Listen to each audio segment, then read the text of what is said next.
My name is Art, and I've been driving rigs long enough to know when to mind my own business. Out here, it's just you, the asphalt, and a whole lot of people you'll never see again. But that night, that storm was biblical.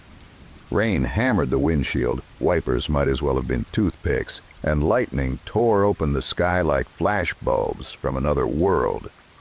I was hauling down a forgotten stretch of highway, 10 miles from the next town, when I spotted a car up ahead, half on the shoulder, hazards barely blinking. Some guy stood out there in the downpour, waving both arms, desperate. You see a guy like that and you think twice about stopping. But it was coming down in sheets, no cell service, nowhere to run, so I pulled over. I jumped out, yelling over the wind, "Need a hand?" The guy nearly leapt out of his skin. Mid-50s maybe, gray hair plastered to his skull, eyes darting everywhere but at me. "It's dead," he said, voice trembling. "They did something to it." "Who's they?" I asked. He didn't answer, just kept scanning the tree line and the road behind us. I told him my name. He didn't offer his. I popped his hood, checked the basics. Battery fine, belts fine. Everything looked normal, but the engine wouldn't start. I tried it myself. It coughed once, then nothing. He muttered under his breath, "Don't let them find me." I gave a little laugh, trying to keep it light. "Well, I'll get you to the gas station. You can call someone, get warm. You'll have service there, or use the landline." "No. They'll triangulate the call. They'll use my voice print. They'll know where I am." Rain pounded down harder. Thunder rattled the truck.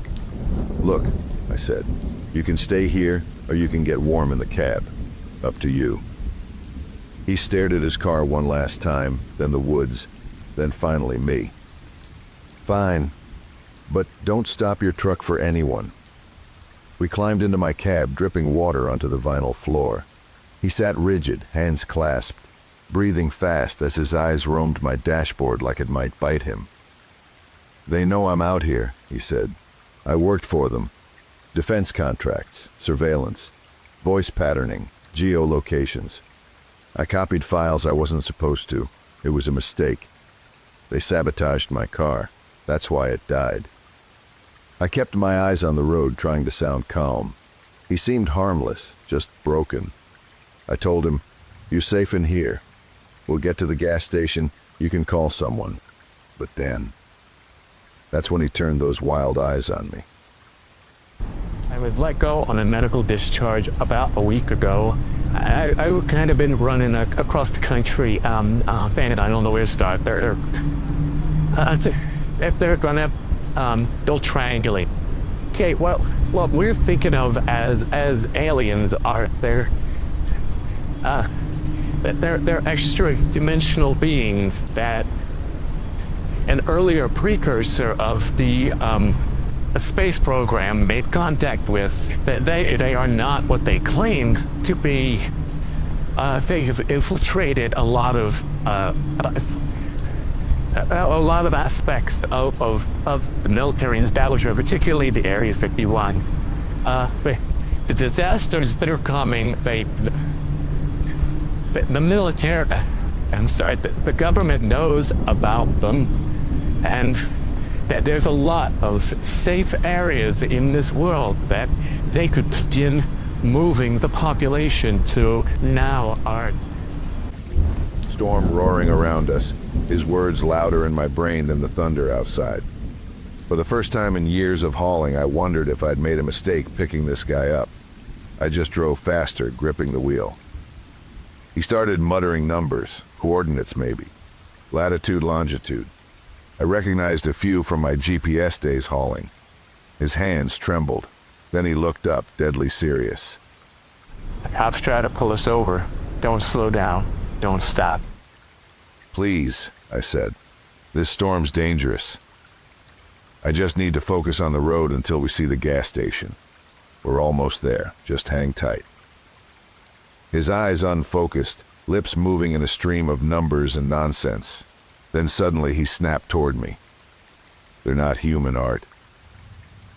Not anymore. Some of them wear uniforms. Some of them don't. I said, "Nobody's stopping us. Look, there's the gas station sign. We made it." I pulled into the lot. The rain had slowed to a hard drizzle. Neon open sign flickering like it was gasping for life. Out here, a gas station at night is as close to civilization as you're gonna get. I shifted into park, diesel idling low, and turned to him. "All right," I said, "we're here. You can use the phone, grab a coffee, warm up. They won't find you in a place like this." He didn't move. His eyes locked on the building, fingers digging into the dash like talons. No, you go. They'll be waiting inside. They'll know. "Buddy," I said, "you need to get out. You need to make a call. I can't keep you in here." His head jerked toward me, rainwater dripping from his hair. It's never over. If you go in there, don't talk to anyone. Don't tell them about me. I rubbed my forehead, exhausted. "Look, I'm just going to the bathroom. When I get back, I need you out of my truck. Call whoever you want. Hitch a ride. I don't care, but you can't stay." He blinked, lips moving silently. Then, If I step out of this truck, they'll get me. And then they'll get you. "You're scaring the hell out of me," I muttered. "I just wanted to help." I climbed out and went inside. Nature was calling. Bad tacos earlier, and I was in that bathroom longer than I wanted to be. Nearly 10 minutes. When I came out, police cruisers were everywhere. Officers inside getting coffee, others outside. My new friend was in the back of a squad car, staring at me with paranoia and tears welling in his eyes. One officer approached, thanked me for helping them get this guy, then turned back to his colleagues. That was it. No questions, no statement, no nothing. Before I could even get into my truck, all the cruisers pulled out at once and disappeared down the highway. Something about it felt off. Wrong. But I was just relieved nothing had happened to me. I climbed back into my rig, put it in gear, and rolled out into the wet dark. Cops didn't want information from me. Didn't even take my name.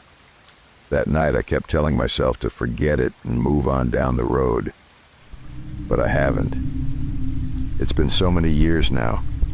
I can't even remember the guy's face very well.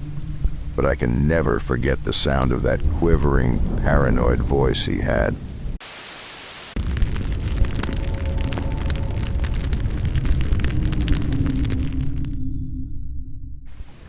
I'd been running all night, hauling refrigerated goods east.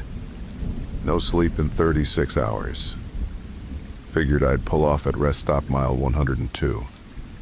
Never been there before, but I couldn't hold it any longer. I needed a bathroom bad. I parked my rig near the restroom area. Place was dead empty. No cars, no people. Just the flicker of canopy lights and the low hum of a vending machine. I did my business and stepped back out into the cold air. That vending machine caught my eye again. At first, it just looked old. The snacks inside were straight out of another decade. Crystal Pepsi, Planters cheese balls, Surge soda. Every label faded, every expiration date decades old. I almost laughed until I saw what else was in there. Mixed between the snacks were personal items. A watch, a pair of sunglasses, a wallet, even a wedding ring. Each one had a slot code, a price tag, like they were for sale. One of them, a gold Rolex-looking watch, sat behind the glass labeled A4. I knew it couldn't be real, but curiosity got the better of me.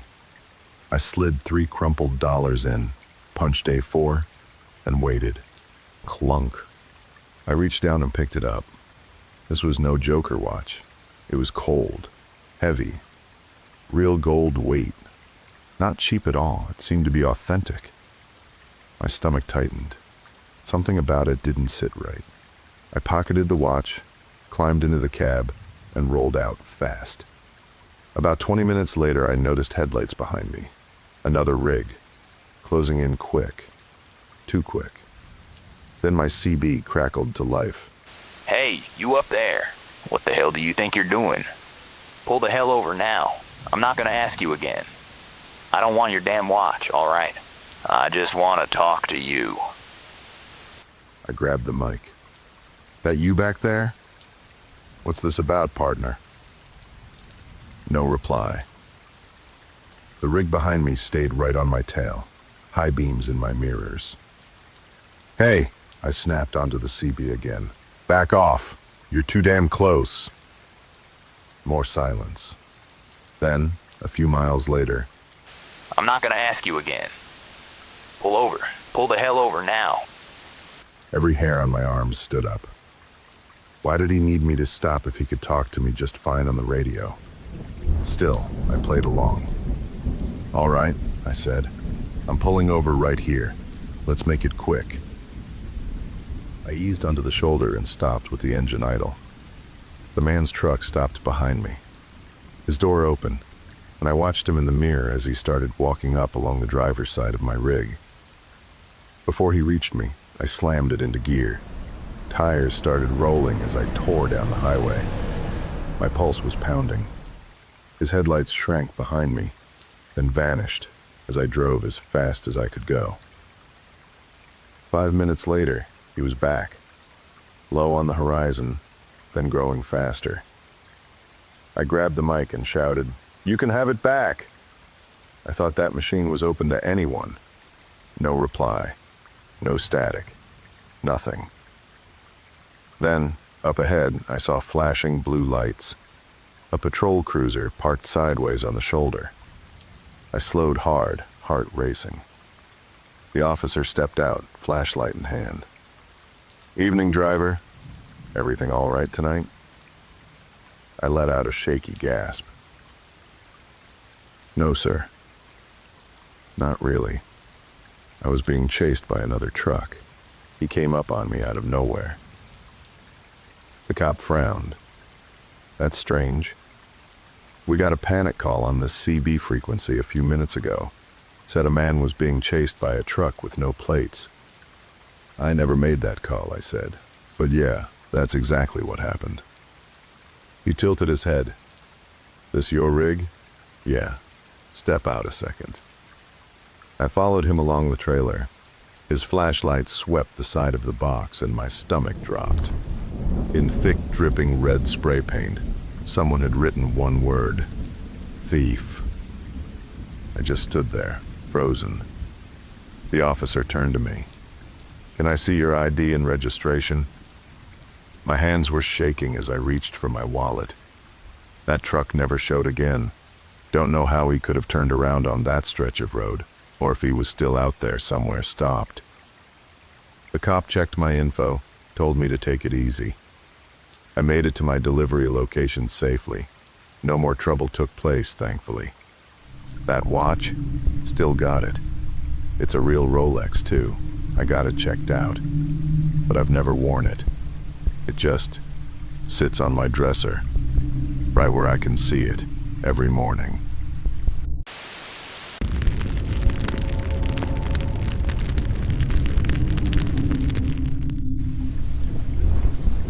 I've been trucking most of my life. Out here, it's just me, the hum of the engine, and the road stretching out like it never ends. Nights are the strangest. Highways full of shadows, back roads where nobody drives anymore. Sometimes, I cut through dirt roads between highways just to save a little time. That's where I was that night. Dust kicking up behind the rig as I was trying to make up time. And then I saw her. A young woman walking down the dirt road, arms wrapped around herself, hair whipping in the wind. She looked like she'd been out there too long. I slowed down, leaned across and asked if she was all right. She said her boyfriend dumped her after a fight. He just pulled over, told her to get out, and left her stranded in the middle of nowhere. She didn't have a phone, no bag, nothing. I told her to climb in, and she did. We rode in silence. She kept her eyes on the window like her mind was miles away. And she finally spoke. Her voice was low. She said she couldn't believe someone she trusted so much could turn on her like this. I told her, people get stranded out here all the time. Usually it's their truck that breaks down, not their relationship. She laughed, but it sounded forced and not real. Half an hour later, we pulled into a gas station. I stayed with the rig. She went inside to use the bathroom. An old guy is the gas station attendant. White hair, worn face. The second she walked in, he froze. His jaw locked tight, and I swear he turned pale right there behind the counter as I looked on through the big glass window of the store. He leaned forward, looking past her, looking straight at me. The old man talked to her briefly with nervous body language. When she left the counter and disappeared to the bathroom, the old man bolted out the entrance door and came directly to my rig, his hands shaking. He leaned on the doorframe, eyes wide and frantic. "Son," he whispered, glancing back toward the store, "you need to listen to me right now. That girl, she's not what you think she is." I frowned, thinking he was just some paranoid small-town type. "She's stranded, that's all." He shook his head. "No, I've seen her before. Same face, same dress. Always wandering these roads. Folks who pick her up, they don't make it far. She has a really good lawyer. It's been in the papers. She always seems to get away with it." Before I could answer, she stepped out of the gas station entrance, her expression sharper now, and she rushed up to the rig. The old man hissed through his teeth as she approached quickly. "Get back on the road. Leave her. Don't look back." But it felt it was already too late to me. She was already back at the rig, interrupting the little conversation with the old man. And for the first time since I'd met her, she smiled, wide, unnatural, teeth catching the light. The old man backed away. "God help you, driver." I looked at her. My rig was still idling. Every instinct screamed to hit the gas, but I froze. She climbed back into the truck and said I can drop her off near McLeod River. That's where her parents live. The hum of the engine filled the cab. She glanced at me, her eyes narrowing slightly. "What was that old man saying to you back there?" she asked. Her voice was calm, but there was an edge to it, like she already knew the answer. I swallowed. He said he's seen you before. Same dress, same face, wandering these roads. Said folks who pick you up don't make it far. And that you have a really good lawyer, always slipping free. For a moment the cab went dead quiet. My chest tightened as I waited for her laugh, for her to scoff, to call the man crazy. But instead she smiled again, wide, too wide, and with calm. "It's true," she said simply. "Every word of it. I pick the ones who carry something worth my time. Money, electronics, medicine, even cars. You wouldn't believe what rolls down these roads." She leaned back against the seat, her tone almost dreamy. "I off them, take what they're hauling, disappear. The old-timers whisper, the papers speculate, and then my lawyer makes it all go away." I stared ahead, my stomach twisting inside me, not knowing how to respond. Her eyes flicked to the trailer hitched behind us. She smirked. "What you're hauling isn't worth the trouble. Some jobs just aren't worth the cleanup, and you seem like an amazing dude to waste for a truckload of crackers." She leaned closer, her voice dropping to a whisper right at my ear. "You're so lucky tonight, Cracker Man." I couldn't breathe. My rig thundered down the empty highway, her smile burning in the corner of my vision. And for the first time in years, I wished I'd never taken the shortcut. I wished I never tried to help a stranded woman.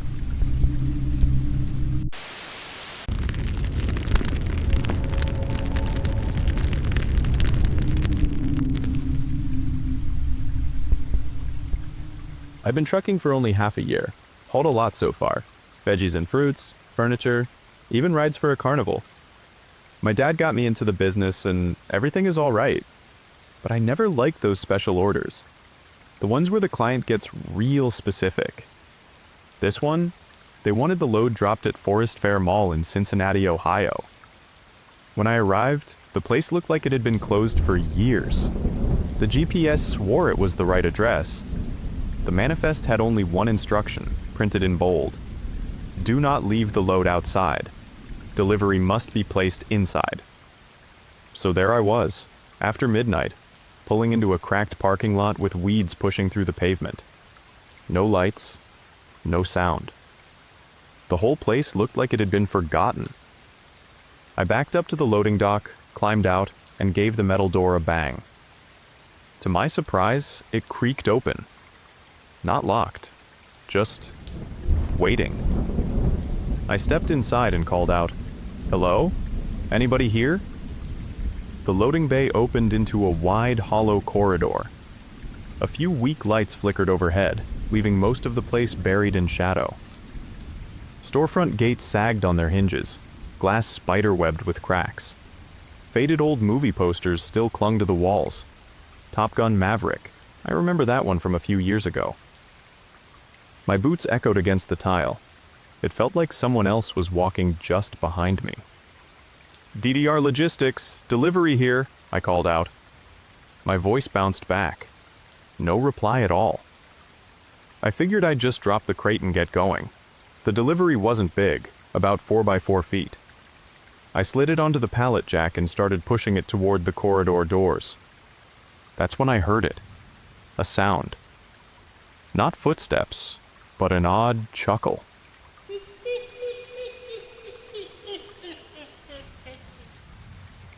I froze. My heart was pounding. Then came the faint scrape of shoes across tile. "Hello?" My voice cracked this time. No answer. At the far end, under the dim cone of a broken ceiling light, I saw something. A figure. Just standing there. I squinted, trying to make it out. The second my eyes locked on it, the figure bolted into the darkness and vanished before my eyes. My chest tightened. I shoved the crate past the threshold as quick as I could. I felt fear and a bit of panic now. That's when I heard it again. I didn't wait around and booked it out the door, slammed it shut, locked the back of my rig anxiously, climbed in the truck, and fired her up. By the time I hit a truck stop down the highway, my hands were still shaking. I pulled out my phone to log the drop, and froze. I had a new message. No sender ID. Just a gray bubble.